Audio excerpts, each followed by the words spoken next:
Salut! On se retrouve pour la deuxième stratégie qui est si ton enfant regarde les oiseaux, parle des oiseaux.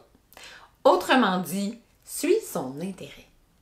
On entend vraiment souvent cette recommandation-là, mais concrètement, ça veut dire quoi? Est-ce que ça veut dire que je fais tout ce que mon enfant veut? Est-ce que ça veut dire que, on parle toujours de camion? Ben non. Alors, qu'est-ce que ça veut dire concrètement?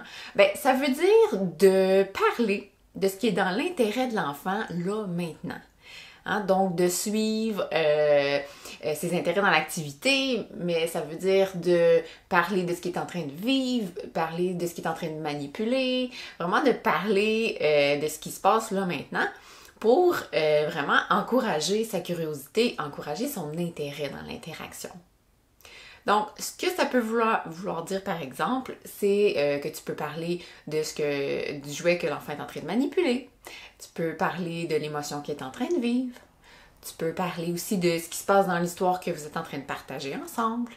Mais ça peut aussi vouloir dire que si l'enfant te regarde, que tu parles de ce que toi, tu es en train de faire en ce moment. Donc, pourquoi c'est vraiment puissant cette stratégie-là? C'est que si tu parles de ce qui est dans l'intérêt de l'enfant, il va être beaucoup plus attentif à ce que tu dis, beaucoup plus réceptif aux nouveaux mots que tu lui présentes et surtout beaucoup plus motivé à interagir avec toi. Ça t'évite donc de parler dans le vide, de donner des modèles comme ça sans que l'enfant soit là pour les recevoir là, à 100%.